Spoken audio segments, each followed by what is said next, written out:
Hey guys, Tubbs21 here with another highlight video of a particular game I got in the dual class arenas that they were running for the Hallow's End special. This was my first run for first dual class arena run where I picked up Druid and Mage, two classes that I thought really strong in arena at that time, and with the Druid bringing in strong cards like Ultimate Infestation, if you're lucky enough to get one, as it's an epic card, so it's a little bit rare at that. And the Mage bringing in a lot of board clears, a lot of clearance. Like I thought that would be a really good strong combination. And as you can see already, like with Death Knight picked up, you probably imagine that this deck's gonna go pretty well, and it did go really well actually. Um, as well as Ultimate Infestations, which the draft surprised me with multiple of them in this case. I was able to draft a pretty strong deck. I tried to generally, I think I've leaned more towards a control-y sort of deck, with having the Death Knight in there anyway. So, but the Death Knight itself is not incredibly strong. Malfurion, like the battle cry is really good when you can summon two poisonous spiders or two 1/5 taunts. But then the hero power, where you get either 3 attack or 3 armor, I don't think is the greatest.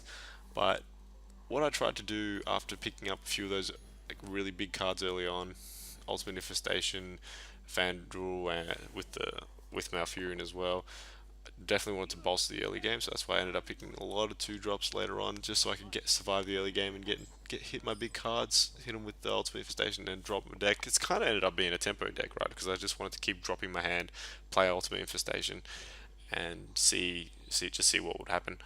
So yeah, this game. So I started off pretty strongly, went 4-1 before I came up to this game where it was just insane game.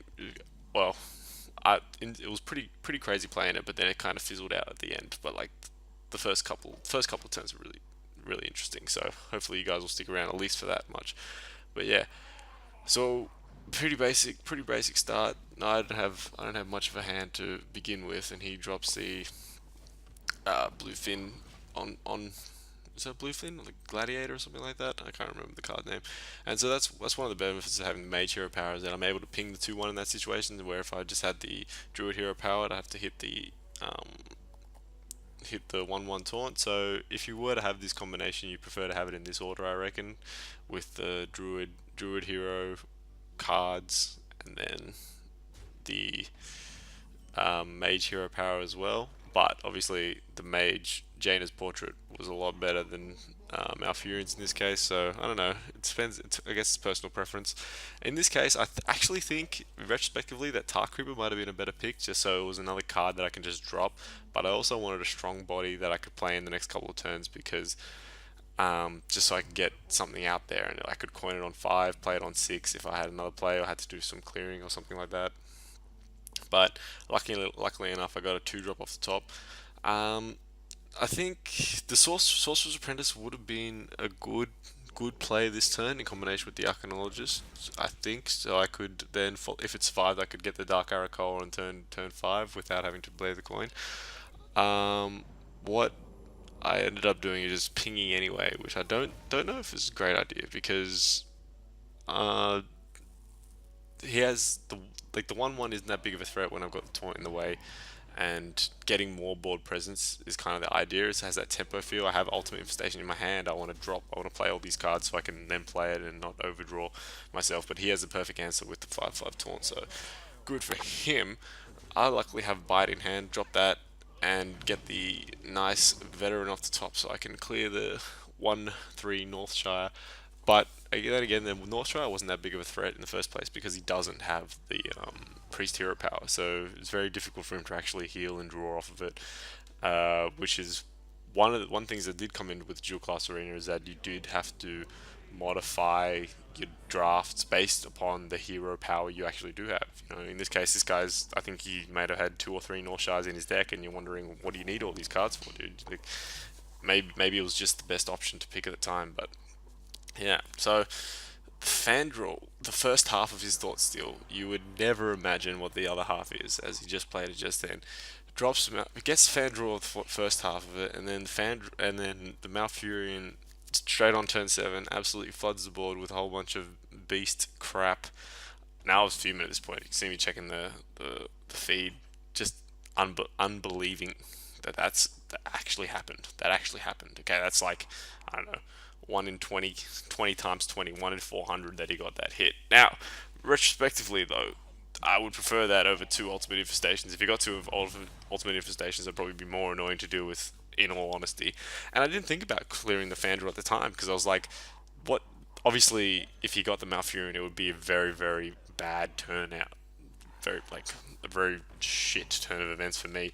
But considering the other only choose one card in my deck is like Feral Rage, so I was like, yeah, it could be alright. And he's not going to play Feral Rage for no reason.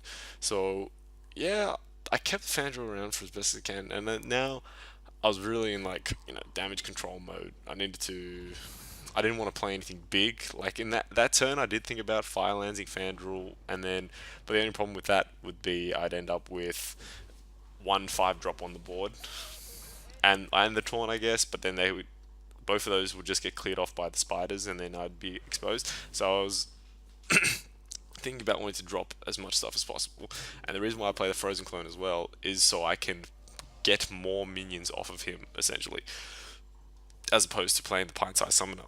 I don't have any minions in my hand at the time, so playing the pint-size, I'm not going to get any benefit out of the effect. So I'm just going to have a 2/2 on the board doing nothing. So, but now instead, I've managed to pick up two Ivory Knights, which is ends up being quite useful. The healing, because again I'm getting out tempered at the moment.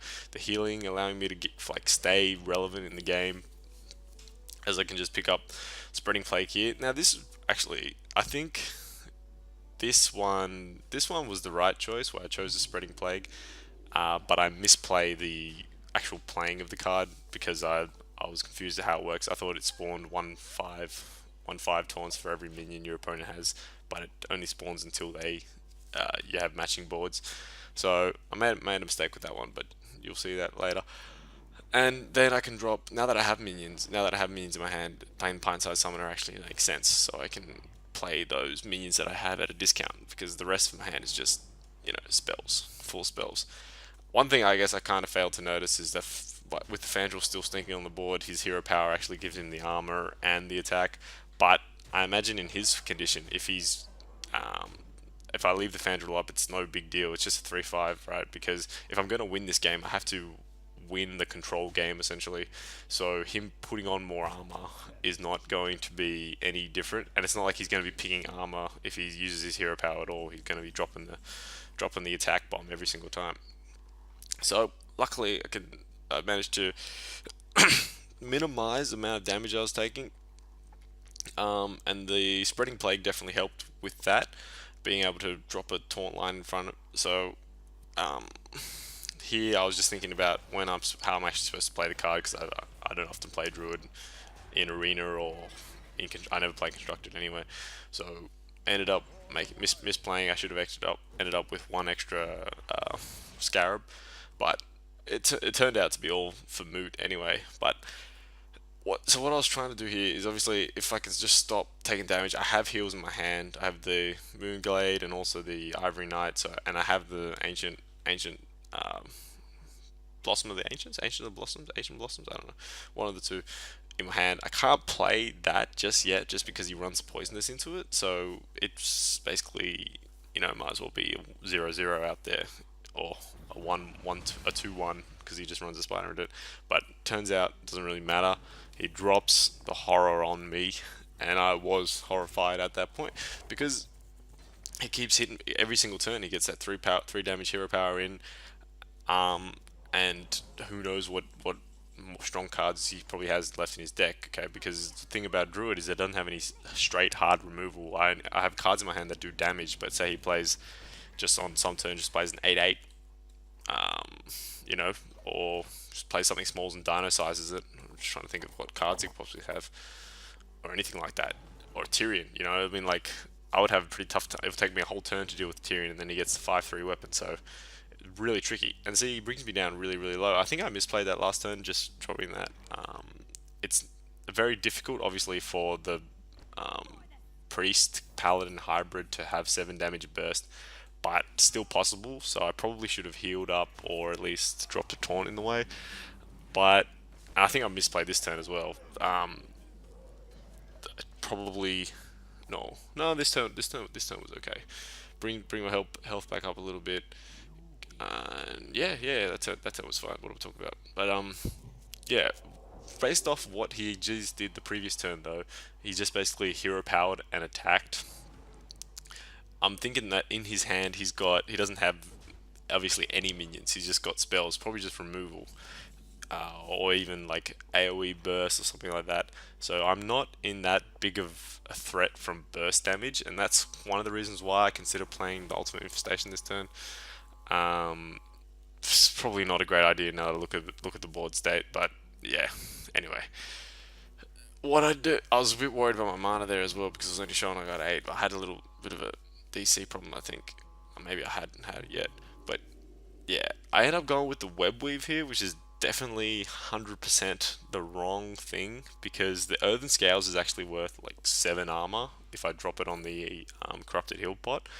The reason why, as opposed to the web weave, which is the reason why I picked it, is because the heals. I get 5 health versus 1 health plus 7 armor, pl- plus a better way to clear the board. And I could also use the healing touch this turn if I didn't try and clear the board like this.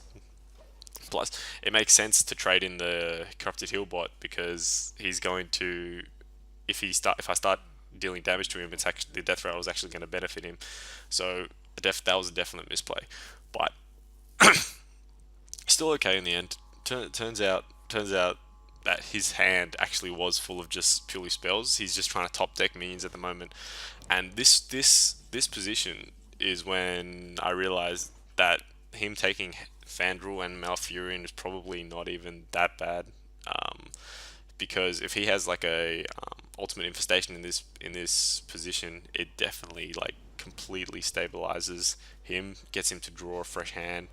He gets 5 more cards, hopefully just for his sake, minions that he can play.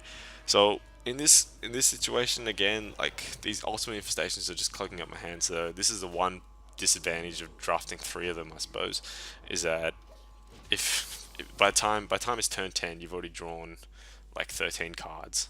Okay, and then you can play it, and you got to draw another 5, and then you have 2 more. You'll By turn 13, if you've played them all, you've drawn your whole deck.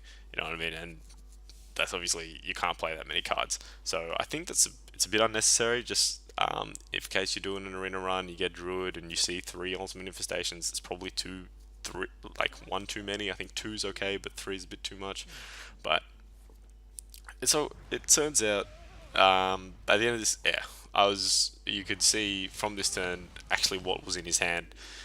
Mistress of Mixtures obviously doesn't want to play that card because he's trying to out tempo me and rush me down.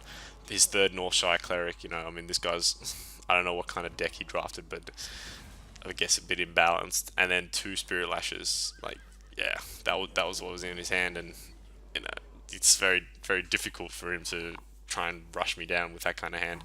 But I suppose that's the only thing he really could do with my hand, with I don't know, the deck I kind of had built. He knows I've got Death Knight as well, so if I get that out on the board, then we're basically same power level. But anyway, he's getting desperate now. Drops a secret. I don't even get to find out what this secret was. And then also the big game hunter, but I don't think in my entire deck I had any minion that's over 7 attack. So actually, if you had that big game hunter, actually doesn't matter. This turn I actually missed lethal, but didn't really matter too much. I had 12 on board and 9 in hand with Starfire Swipe face, so that was a miscalculation. But at this stage, I kind of figured that I'm not in any threat of really losing the game. So yeah, I mean, a few things to take away from this game is just that, well, you know, the Hearthstone can be very back and forth, and this is one of those examples of those situations where you might be really really behind at one point in the game, or your opponent might get really really lucky for some reason. But obviously, if they've played their whole hand, and I've included the rewards I got from this run just in this video, just at the end, so I can keep chatting.